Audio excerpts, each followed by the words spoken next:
Welcome back, ladies and gentlemen. It's time for our daily press review, and we're delighted to be joined here at the studio by Mr. Mohamed Ansary, our political analyst. Good morning, sir. Good morning to you and to all people at Nile TV. Thank you, sir. And we start off with Al-Ahram, and we read that President Abdel Fattah el-Sisi received on Monday the credentials of 10 new foreign ambassadors. The new ambassadors are the ambassadors of Ukraine, Ghana, Ivory Coast, China, Germany, Estonia, Norway, Bosnia, Herzegovina, Greece and Singapore. The President welcomed the new ambassadors and wished them success in their missions in Cairo. President Sisi also stressed Egypt's keenness to strengthen bilateral relations with their countries in all fields.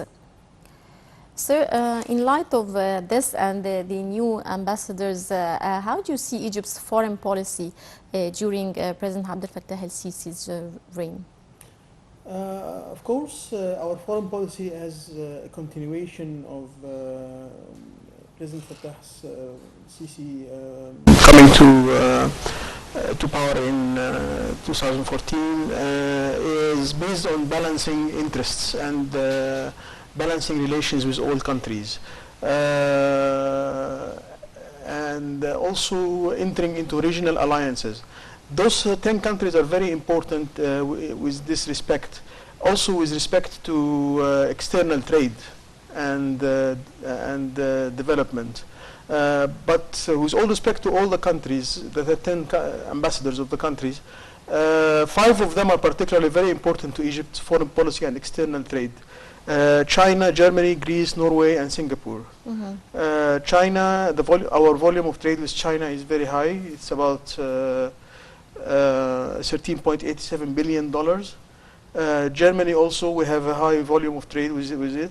Mm-hmm. Greece and Norway, Singapore. Singapore as an important free trade nation. Right. It's very important to maintain good ties with those countries. Right, and still with Al-Ahram and moving on to a new item, President Abdel Fattah el-Sisi received on Monday Speaker of the Kuwaiti National Assembly, Marzouk Al-Ghanem. During the meeting, President el-Sisi praised the strong and distinguished ties Egyptian-Kuwaiti relations, stressing Egypt's keenness to develop the distinguished cooperation between the two countries at various levels, including parliamentary relations. The President also asked the Speaker of the Kuwaiti National Assembly to convey his greetings to Emir of Kuwait, Sheikh Subah Al-Ahmad Al-Jaber Al-Subah. The President also praised the important role played by Kuwait and its leadership in facing the challenges facing the Arab nation. For his part, Al-Ghanem conveyed the greetings of the Emir Kuwait to President Sisi, praising the strong and historical ties between the two countries. He also stressed Kuwait's keenness to boost cooperation with Egypt at all levels, as well as boosting consultation and coordination with Egypt on various issues. Al-Ghanem also praised Egypt's pivotal role in the region as a main pillar for security and stability of the Arab world, praising Egypt's keenness to strengthen solidarity among Arab countries and push forward joint Arab action. Sir, how do you see the significance of Egyptian-Kuwaiti relations in light of coordinating the crisis in the region? It's a very pivotal relationship with Kuwait. Perhaps we should realize that Kuwait has a special position in the Gulf. Kuwait historically has important ties with Egypt and still does. In terms of perhaps the most important issue is the Egyptian workers and employees in Kuwait. Kuwait gained independence in 1961 before all the other Gulf countries. It has a relative free press, relative democracy, parliamentary democracy. So it's an important country, and even though it's a small country, but it plays a very important role in the regional security of the Gulf. Mm. And Egypt, of course, has been playing a very valuable role in the regional security of the Gulf with Saudi Arabia and the other Gulf countries. Mm-hmm. Right, and moving on to Al-Shuru, President Abdel Fattah el-Sisi received on Monday the Board of Governors of the Arab Central Banks and Monetary authorities. During the meeting, President Sisi stressed that the main factor in the success of the economic reform program is the awareness of the great Egyptian people. The President pointed out that the efforts of economic reform and development were carried out side by side with the efforts to fight terrorism and achieve security and stability. Meanwhile, the Board of Governors of Arab central banks and monetary authorities praised Egypt's success in overcoming the challenges of economic reform with a solid political will supported by a broad popular backup. How do you see the significance of this meeting, sir? Yes, it's very important to realize that economic reform has a fiscal part to it. And this is the role of the governors of Arab banks and monetary authorities. The fiscal reform is as important as the economic reform for Egypt and for the Arab countries.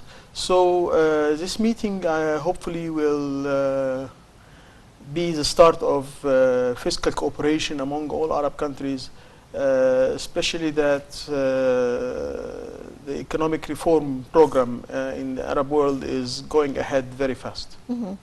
Right. Moving on to Al Ahram, President Abdel Fattah el-Sisi witnessed on Monday the swearing in of Councillor Mohamed Mahmoud Farag Hussein Eddin as head of the State Council and Councillor Hameda al-Sayed Mohamed Abdel Fattah al-Sawi as public prosecutor. After the swearing in, President el-Sisi held a meeting with the new head of the State Council and the new public prosecutor. The President wished them success in performing their responsibilities, stressing the keenness to consolidate the state of law, which is based on justice and equality. President el-Sisi also stressed the importance of continuous work to enable citizens to get their rights and guarantee their freedoms in accordance with the Constitution and the law. The President also bestowed the first-class order of the Republic to Councillor Ahmed Abdel Azim Ibrahim, the former head of the State Council, and Councillor Nabil Ahmed Tawfiq, the former public prosecutor. President Sisi praised their great efforts and their dedication in law enforcement, protection of justice, as well as the preservation of citizens and community. How do you see the importance of this move, sir? Yes, it's very important to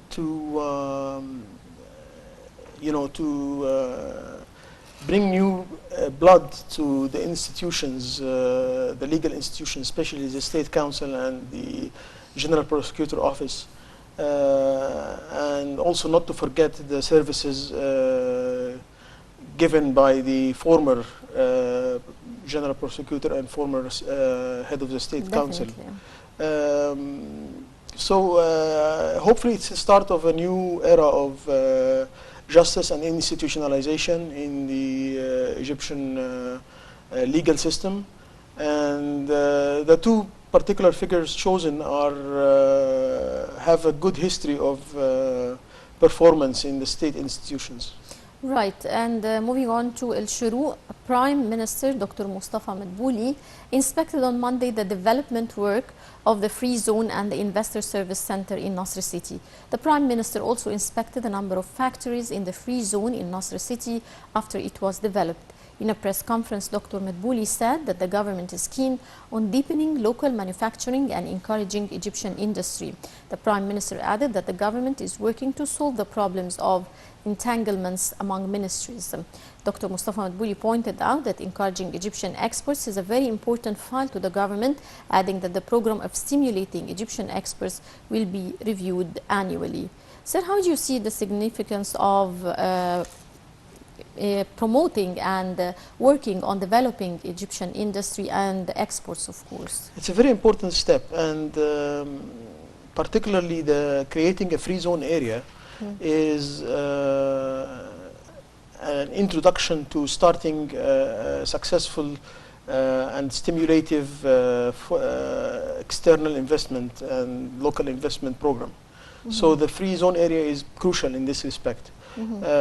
Also, another important issue that the Prime Minister dealt with was the entanglement of institutions, and this is very important to sort of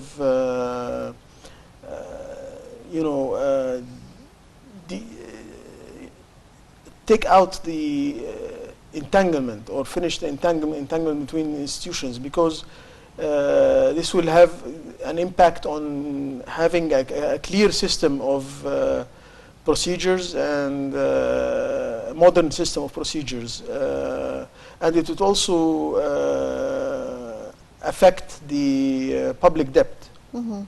Right. Moving on to اليوم السابع, the new comprehensive health insurance system announced that hospitals and institutions of the new system will be connected electronically to facilitate providing the service to citizens. It also said that the patient's data will be secured and confidential. Earlier, Prime Minister Dr. Mustafa Madbouli announced the starting of the experimental launching of the new comprehensive health insurance system in Port Said Governorate. The Prime Minister noted that President al-Sisi gave his directives to the government to focus on human development, especially education and health. The Prime Minister health sector witnesses the launching of several initiatives which aim at providing health care for all citizens and treat some diseases, such as the President's initiative of the 100 million healthy lives, eliminating waiting lists and early detection of breast cancer. The Prime Minister said the new comprehensive health insurance system will be applied in all governorates after the experimental launching in Port Said Governorate, adding that the system includes the development of health units and hospitals. Of course, it's a very significant move trying to change the changes that were introduced to the health insurance system. How do you assess the steps taken so far? As President Sisi noted more than one time, it's important to be patient a little bit, because this system, after it's complete, will really be a very progressive system. In comparison to the health systems in other Arab countries. It will be a system hopefully similar to those in the welfare states such as Canada and the Scandinavian countries, a comprehensive system. We've already seen in Port Said the fruits of this system. As I said, with the completion of the entire process, and also connecting the hospitals electronically is very important to facilitate the service, or facilitate introducing the service to the public. Right, and still with اليوم السابع, South Korean President Moon Jae-in said Monday that North Korea and the United States will soon restart working level talks and that his government will fully continue to support the peace process. Moon said South Korea will actively support and assist Washington-Pyongyang dialogue, which will be discussed in his summit with U.S. President Donald Trump, which will be held on the sidelines of the United Nations General Assembly. What are your expectations for the discussions at the summit? The file of North Korea and U.S. Negotiations is going very slowly. So far, the United States couldn't manage to stop the nuclear program in North Korea totally, but it's slowly moving ahead. And I think the new thing in this news item is the interference of South Korea in the negotiations. So South Korea is playing a very important role of an intermediary in these meetings. And hopefully the meeting at the sideline of the United Nations summit in late September will be useful in pushing things forward.